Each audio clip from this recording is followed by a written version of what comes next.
মাদকের বিরুদ্ধে অভিযান শুরু হয়ে গেছে। যারা মাদক কারবারি আছেন, মাদক সেবনকারী আছেন, তাদেরকে আমি হুঁশিয়ারি দিয়ে বলতে চাই, আপনারা সবাই সাবধান হয়ে যান। যদি ভালো চান তো এগুলা ছেড়ে স্বাভাবিক জীবনযাপনে ফিরে আসুন। সবাইকে আজকের এই 2026 সালের শরতের এই সুন্দর একটি বিকেলে আমরা একত্রিত হতে পেরেছি একটা সৎ উদ্দেশ্য নিয়ে। এখানে আজকে যারা উপস্থিত হতে পেরেছেন তার মধ্যে উপস্থিত আছেন আমাদের লোহাগাড়া প্রশাসনের কিছু অফিসার, বাংলাদেশ জামায়াতে ইসলামী, বাংলাদেশ জাতীয়তাবাদী দল, বিভিন্ন যুব সমাজের নেতৃবৃন্দ এবং বিভিন্ন সর্বস্তরের জনগণ যারা এখানে উপস্থিত আছেন। তাছাড়াও আরো উপস্থিত আছেন বিভিন্ন প্রিন্ট ও ইলেকট্রনিক মিডিয়ার সাংবাদিকবৃন্দ। সকলকে আজকের এই আয়োজনে স্বাগতম। আজকের এই সুন্দর বিকেলে আমরা একটি সৎ উদ্দেশ্য নিয়ে এই র্যালিটি করেছি। আমাদের বাংলাদেশে অন্য কোনো দেশের সাথে যুদ্ধ করতে হয় না। আমাদের শত্রু অন্য কোনো দেশ না। আমাদের এই সমাজের বড় শত্রু কি? মাদক। একমাত্র মাদক, যা আমাদের সমাজকে তিলে তিলে ধ্বংস করে দিচ্ছে। সেটা আমরা প্রশাসন খুব ভালোভাবে উপলব্ধি করছি।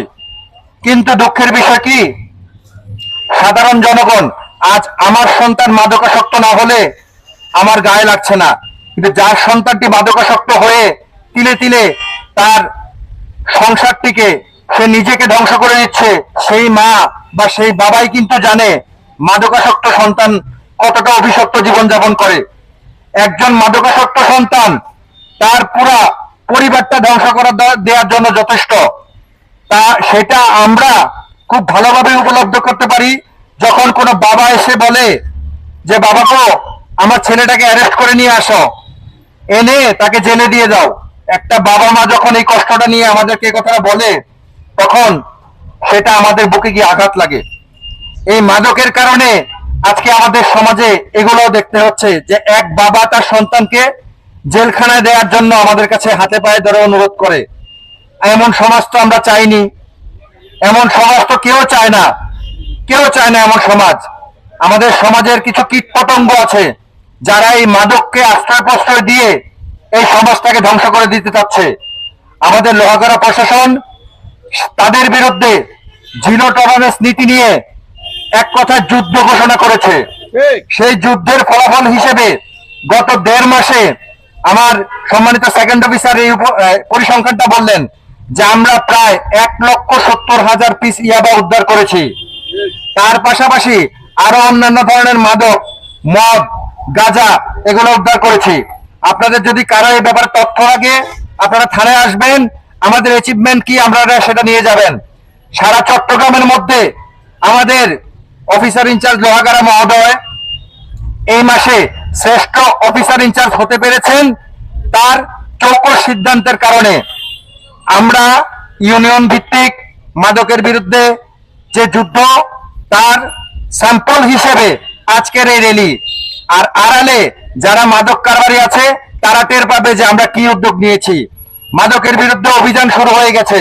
যারা মাদক কারবারি আছেন, মাদক সেবনকারী আছেন, তাদেরকে আমি হুঁশিয়ারি দিয়ে বলতে চাই, আপনারা সবাই সাবধান হয়ে যান। যদি ভালো চান তো এগুলা ছেড়ে স্বাভাবিক জীবনযাপনে ফিরে আসুন।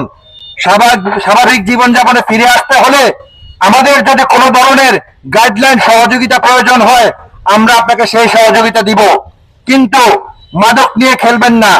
মাদক নিয়ে খেললে আপনার সাথে কিন্তু শেষ খেলা আমাদের হবে। সো মাদক ছেড়ে মাঠে যান, পড়ালেখার টেবিলে যান, কাজে কর্মে ফিরে যান, সংসারের প্রতি মনোযোগী হন। আমি আপনাদের উদ্দেশ্যে, এলাকাবাসীর উদ্দেশ্যে বলতে চাই, আমরা একা এই যুদ্ধে জয়ী হতে পারবো না। আপনারা এলাকাবাসী, মিডিয়া, সমাজকর্মী, রাজনৈতিক নেতৃবৃন্দ, বিভিন্ন স্তরের জনগণ যদি আমাদেরকে সহায়তা না করেন আমরা এই যুদ্ধে জয়ী হতে পারবো না। আপনারা কি আমাদেরকে সহযোগিতা করবেন ভাই? যাক, আমি খুব খুশি হলাম আজকে সহযোগে আপনারা আমাদের এই সমাবেশে এসে উপস্থিত হয়েছেন, মাদক বিরোধী র্যালিতে উপস্থিত হয়েছেন। ইউনিয়ন ভিত্তিক আমাদের এই কার্যক্রম চলমান থাকবে। মাদকের বিরুদ্ধে যুদ্ধ চলবে, শুধু মুখে মুখে যুদ্ধ না, প্রকৃত যুদ্ধ কি যারা মাদক কারবারি তারা এখন টের পাবেন। আমাদের যে অফিসার এসেছেন উনি অত্যন্ত চৌকস লোক। আমাদের যে এসপি মহোদয় এসেছেন উনি বাংলাদেশের সেরা এসপি আমি মনে করি। মাসুদ আলম একটা ব্র্যান্ড এসপি আমি মনে করি। আর আমাদের যেই নতুন ডিআইজি মহোদয় জয়েন করেছেন, যার নির্দেশনায় এই মাদক বিরোধী র্যালি, ডিআইজি স্যারও অত্যন্ত চৌকস একজন ব্যক্তি।